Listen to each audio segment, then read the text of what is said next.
Guys आज हमारे पास repair के लिए आया है KDL 43W800F सोनी ब्राहिया का LED TV 43 इंच का, जिसके अंदर हमने पाया साउंड की प्रॉब्लम थी गाइस इसके अंदर।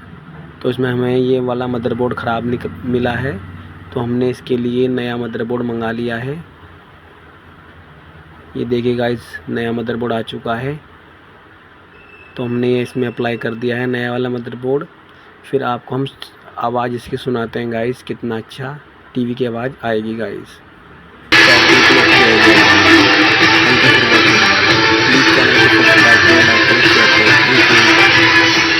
Republic Bharat vector time studio तमाम बड़ी खबरों और अपडेट के लिए आपका एकमात्र न्यूज सेंटर। मैं हूं आपके साथ सलोनी श्रीवास्तव।